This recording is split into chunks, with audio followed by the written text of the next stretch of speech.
Welcome back into the Play-by-Play, a sports media talk show from Awful Announcing, where we honor the dead, and it is the Cardinals, Arizona Cardinals, national television funeral on Monday Night Football. It's Monday, November 3rd.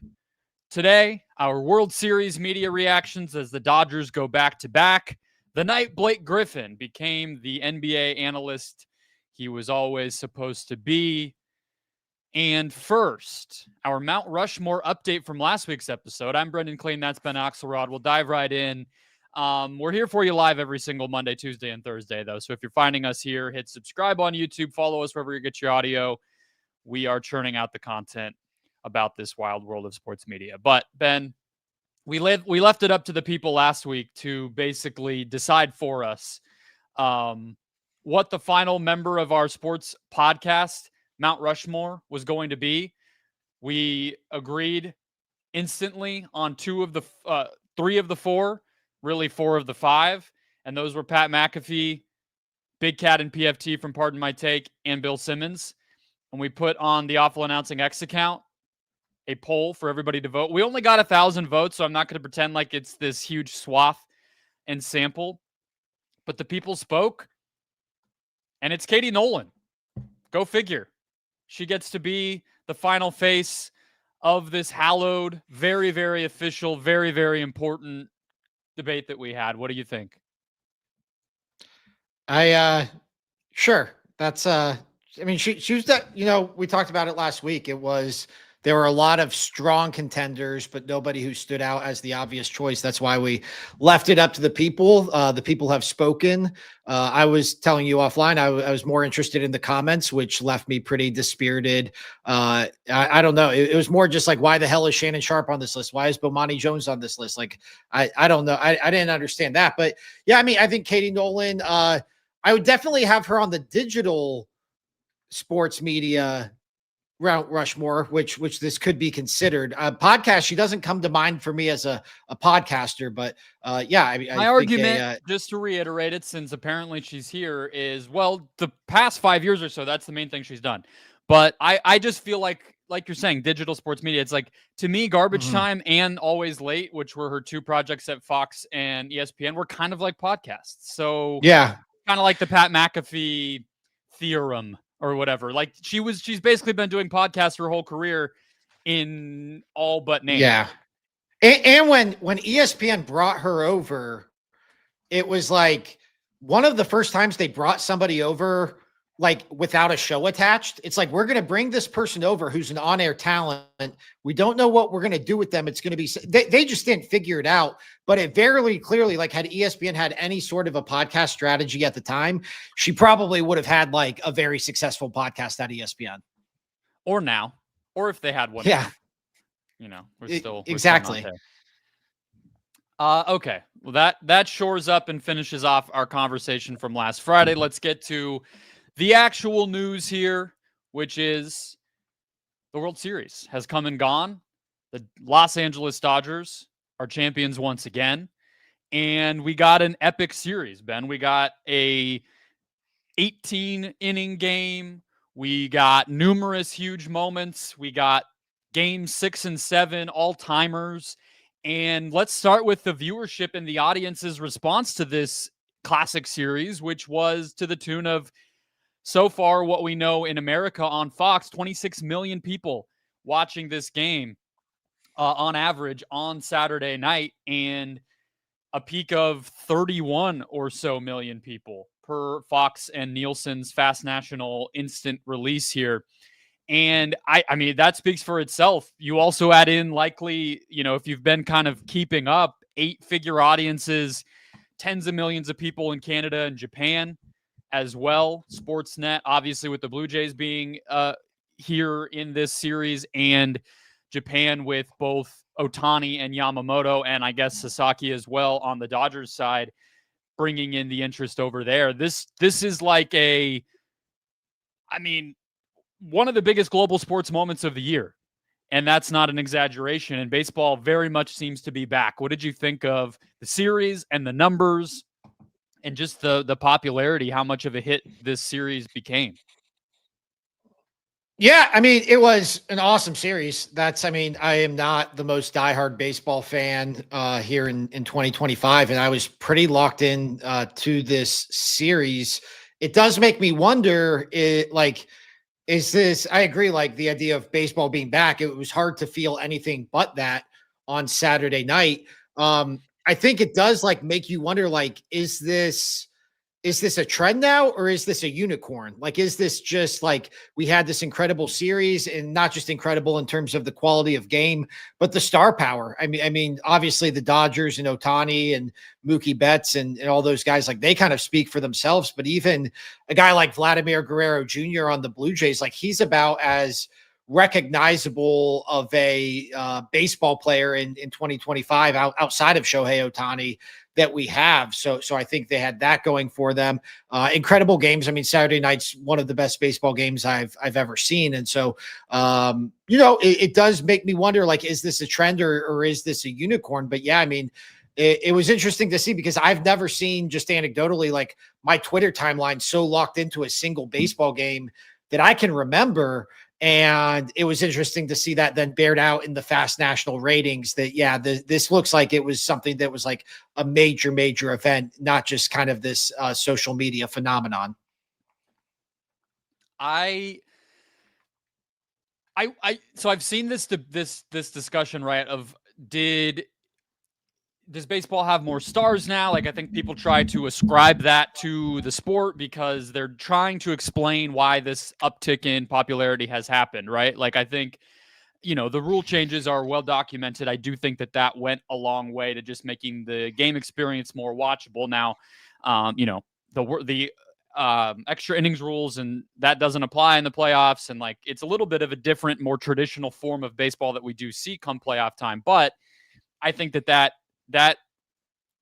even just the act of doing something to change the rules, I think went a long way for them, and the results speak for themselves. But I would say you're right, Vladimir Guerrero Jr. That's a marketable person that baseball fans are going to know about now. It obviously helps that he has a junior after a name we already knew, and like that's Right. not a bad thing to have. But I think like Cal Raleigh feels to me like somebody that the average sports fan probably knows about now because of his big home run total and the Mariners run that they had. I'm kind of coming up blank. If I probably would say like Guerrero and Raleigh, like, and then obviously this Dodgers team, which we'll continue to dive into in a moment. But just I'm I don't I'm just as confused as everyone else why this would happen. And I do kind of come back to like dominance and dynasties makes people interested. And I do wonder if it's just the Dodgers. Like I think that people are sucked in by the dominance of this team and Otani. I would take it a step further. Is it just Otani? Like, is this what baseball needed, was the greatest player of all time? Like, not only the greatest player of all time, which he probably has a case for by now, but like on a hot streak, like on a tear, like a guy who like can't miss at bat every time he's up. I've watched a lot of great baseball players, and a lot of baseball players have come and went over my time watching the sport. Like, I can't remember anything like the Otani experience, both in terms of obviously not only hitting, but he's pitching game 7. He's starting game 7 for the Dodgers. So, the Dodgers, like, we've had big market teams. We've had big market teams in baseball. And now it's only really been these last 2 years, though, where you have them in the World Series with Otani. And then you add in the hot streak he was on this year. Like, it does, like, if you were to ask me if this is a trend or if this is a unicorn right now, I need more evidence that it's not a unicorn. And I would need to see a team other than the Dodgers and a team without Shohei Otani in there putting up these kind of numbers to validate that. So 2002, you had Barry Bonds at kind of the peak of the Barry Bonds experience, which to me feels the closest to what it is like with Otani right now, where it feels in play that every single at bat could be a historic home run, right? Or he's going to have to get walked or whatever. And like, yeah, he had some bad games where he struck out and teams did a decent job, but their whole game plan was built around stopping him. And even that is a thing to pay attention to and be curious about as a viewer. Yeah. But game 7 of that Giants series had 31 million viewers. And that, game 7s always have a lot of viewers, but that's one of the biggest numbers we've had. So like, I think that's probably an element of it, is just Otani flat out. But that kind of brings us, I want to sweep around back to the NBA comparison on the numbers side of it, Ben, but we're already here on the Dodgers part of this. So let's keep it. I have it as a stock watch because it's been this dominant media debate for the 2 years now as the Dodgers have kind of come back to the mountaintop of baseball, where are they ruining the sport, right? And like Dave Roberts had a quote about it, I think during the NLCS, and Jeff Passan had a big column about it leading into the playoffs, like basically making the case that how the Dodgers performed in this postseason would dictate the state of like the labor situation with baseball heading into a potential and widely expected lockout in 2027. But it's hard for me, having now seen how this whole postseason has played out, to even begin to construct an argument that Dodgers are bad for baseball or ruining baseball. It seems like they're the best thing baseball's had in a decade. Yeah, I mean, so I think the Durant Warriors were bad for basketball in the sense that no one else felt like they had a chance. You enter a season and nobody else feels like they have a chance to win. I don't think this is they should have lost that game. I don't know what the post-win expectancy was for the Blue Jays, but the Blue Jays are lost up 6 and 7 probably. Yeah. I mean, they could have easily lost that series in 5 games. So it's I know they had a very uneven regular season too. This wasn't a team that went on an absolute tear during they didn't even have home field advantage in the World Series. And so I don't think it's bad. I actually think, if anything, the fact that you had so many people watching, you had casual fans watching, and now they're going to enter next year with relationships as viewers with Ohtani, with Will Smith, with Mookie Betts, with the entire pitching staff. I think that's a good thing to have a team that the average fan can familiarize themselves with, whether they're rooting for them or against them. So I just, as somebody who's probably in the exact type of demographic that baseball is trying to capture right now, I anecdotally think that this is good. It's done nothing but increase my personal interest in the sport. I agree. I have been an NL West baseball fan my entire life. I absolutely hate this team. I despise that they have just ruined my life. I think that Mookie Betts and Freddie Freeman are frauds. I don't really like much of what's going on. They stole Blake Snell from my team, on and on and on.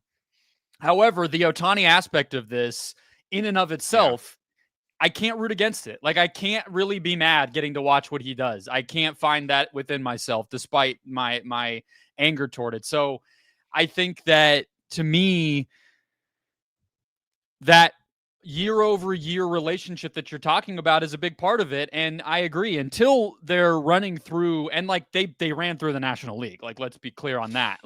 It felt like they were going to be a freight train, but then Toronto, of all teams, which is not exactly some kind of annual powerhouse, was the team to slow them down. So until that stops happening, I'm going to have a hard time making a case. Now, obviously there's the more baseball structural stuff that other folks can weigh into better than you and I can, but kind of going back to the idea of the stock watch, most of the other media members who I see weighing in here are almost going the exact opposite direction and saying the Dodgers are the crown jewel of what every team should aspire to be. Spend your money, hire the right people, develop talent, be a place that, a certain sect of baseball culture wants to be, the way that Japanese players have begun to flock to the Dodgers, right?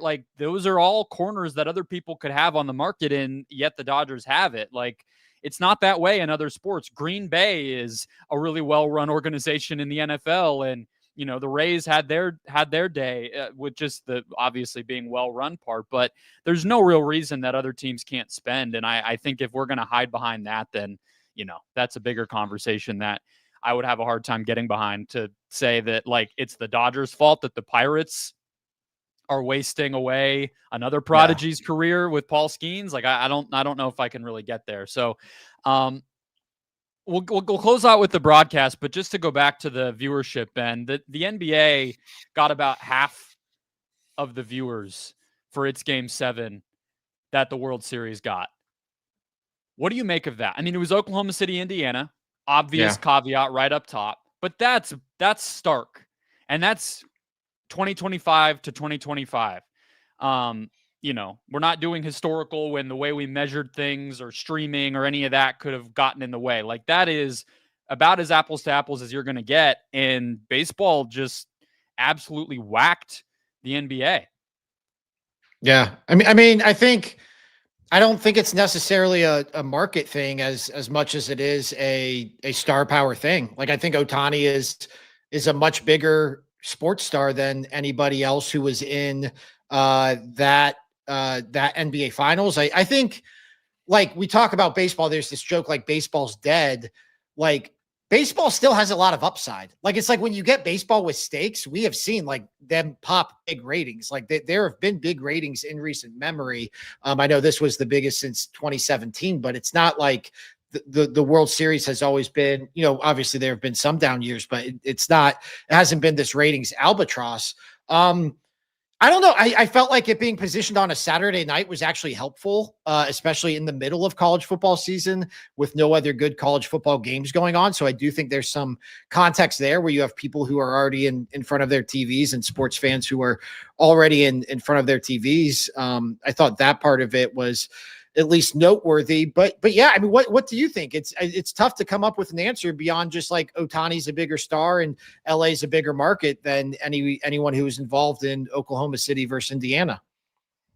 I just think that there's real intrigue. Yeah, it's the market part is big, but also like Toronto doesn't watch it on Fox, so that that should say something. And so this was clearly drawing people beyond just LA and just diehard baseball fans and whatever else. Like, it was 2 years ago when my hometown Arizona Diamondbacks played the Texas Rangers and the viewership was about as bad as it could possibly get. You were getting under 10 million people for the World Series. And now we're 4x that number.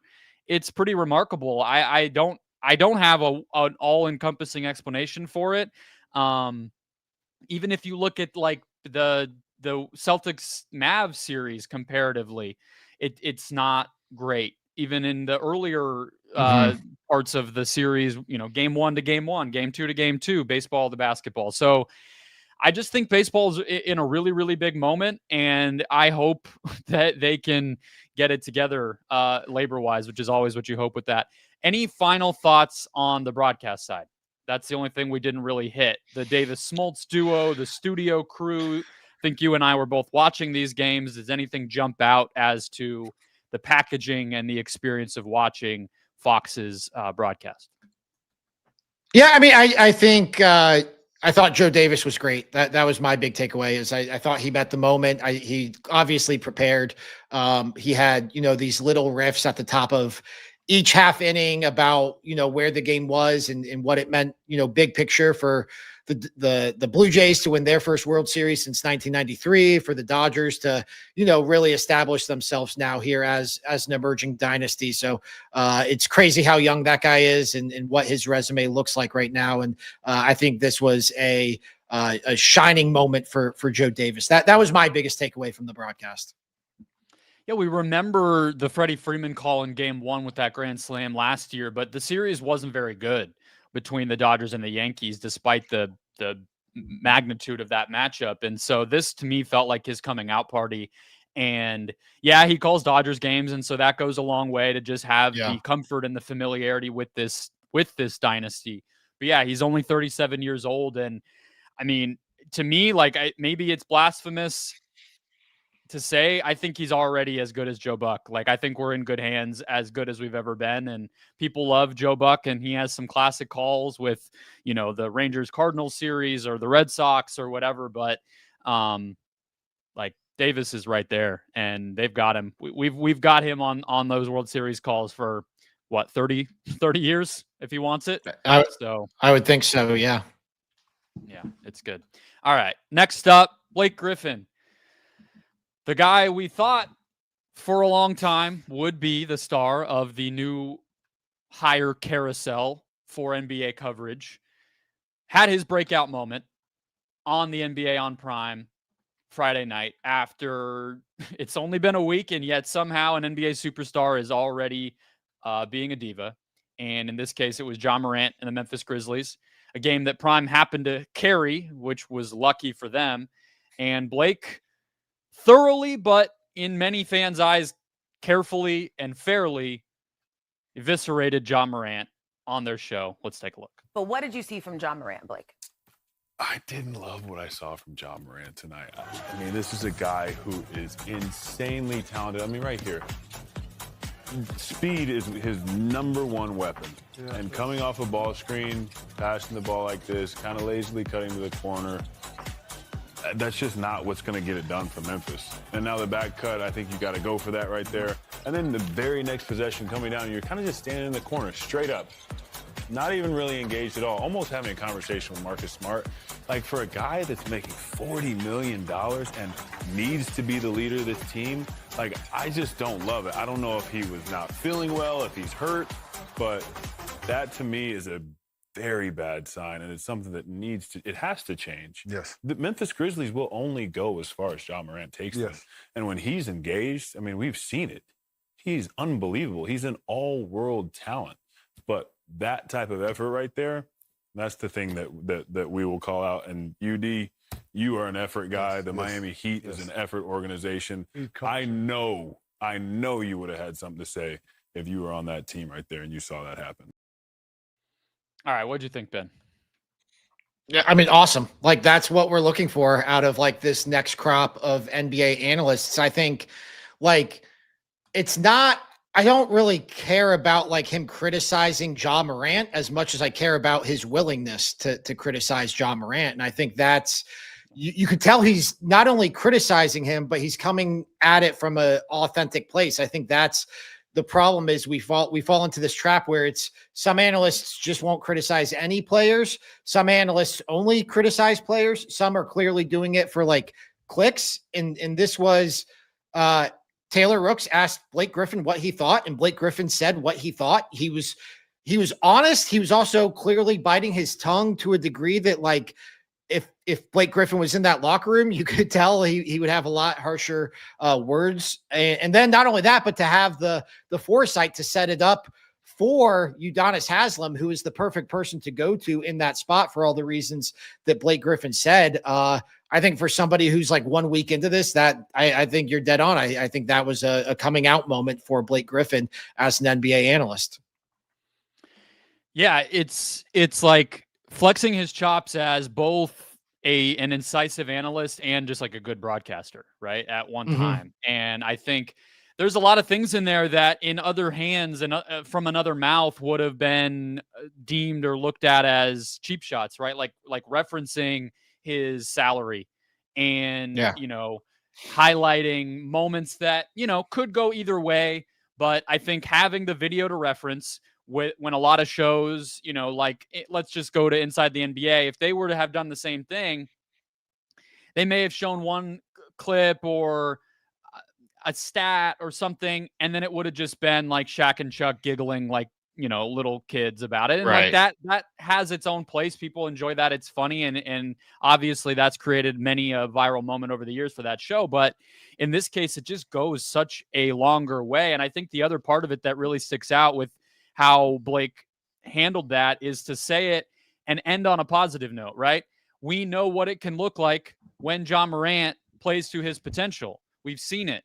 So it's like, I saw Frank Isola, for instance, he said, all the fans just want everybody to, quote, celebrate the game. But this is what real broadcasting is, or, whatever Frank Isola type take it was.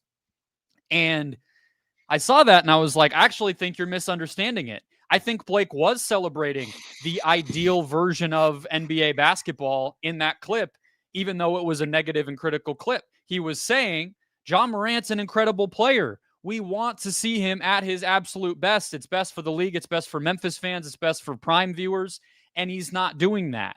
So I actually think it was positive in its own way from the big picture perspective that he was coming at it from. Whereas I think these other shows, what fans have gotten tired of is just the relentless negativity for the sake of negativity that doesn't go anywhere or serve a purpose or highlight any broader point. It's just teasing, name calling, making fun, poking, whatever.